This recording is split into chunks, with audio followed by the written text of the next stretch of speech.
Welcome friends, James Corbett here, April 2nd, 2018, with an important update to something I just released over the weekend. If you are keeping track of my newsletter, you will know that the latest one, the Petroyuan Was Born This Week, Here's What It Means, was released this past Saturday, and in it I talk about the launching of the new yuan-denominated oil futures contract on the Shanghai International Energy Exchange, dubbed SC1809. Isn't that an interesting little sobriquet? But there it is. There's information about it in this editorial. And for those who can't afford the $1 a month to become a website member and read the subscriber editorial, you can always get free access to the editorial. It's always there in the links, so you can go click over to the free version of this editorial. Here it is with all of the information you need about this new Petroyuan contract. And as I say in this, the long-term vision that China is obviously pursuing in conjunction with many of its allies is that of the replacement of the petrodollar system, the bypassing of the petrodollar system. But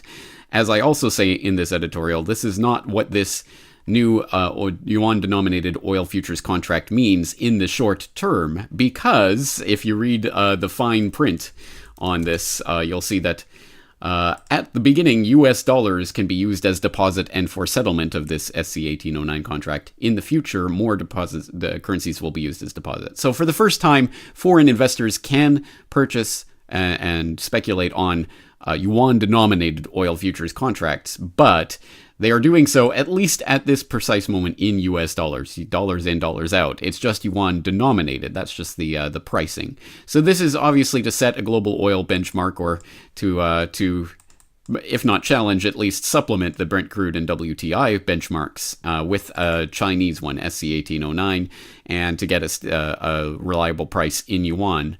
But as I mention in here, this is obviously just the first step, and what they really need to do, if China is serious about pursuing this as a true bypass of the petrodollar system, is to ultimately get the yuan exchanged more in actuality, in direct exchange for their oil, or to even use third parties, different countries that aren't even trading with China directly, to trade in yuan for their oil purchases. Obviously, we're a far way off from that. But breaking news update, as I was penning this editorial, which I suggest you do go and read for yourself, this just came out across the newswires. Exclusive: China taking first steps to pay for oil in yuan this year, according to sources. So take it for what it's worth. These are, unverifiable sources coming from Rothschild Reuters. But at any rate, they are reporting that China is taking its first steps towards paying for imported crude oil in yuan instead of the US dollar.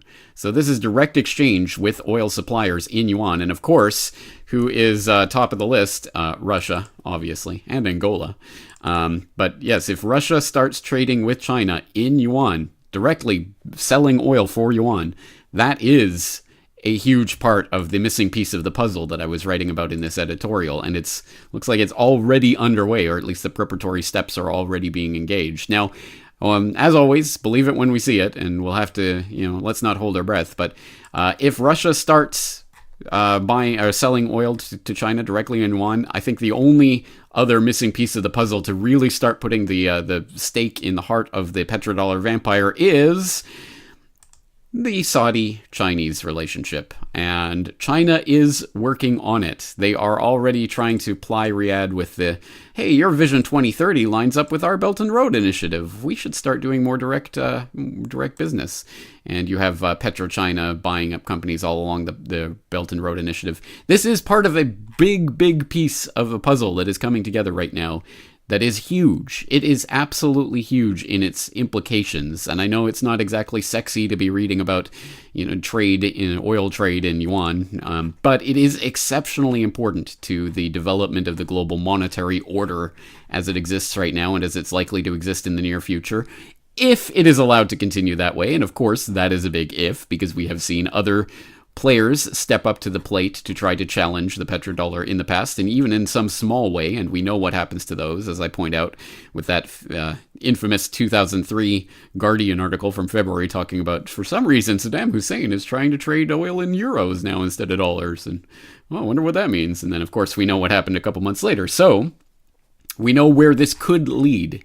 But all I'm saying is there are some huge shifts taking place right now, and you would not be hearing about them if you're just skimming the headlines. I suggest you go and read through this editorial and this highly relevant update and start putting your thinking cap on as to what this means for what's coming in the potentially very near future, not quite so long term. Anyway, I just thought I would share this update with you. I think it's extremely important information. I hope you get it out to everyone. James Corbett, corbettreport.com.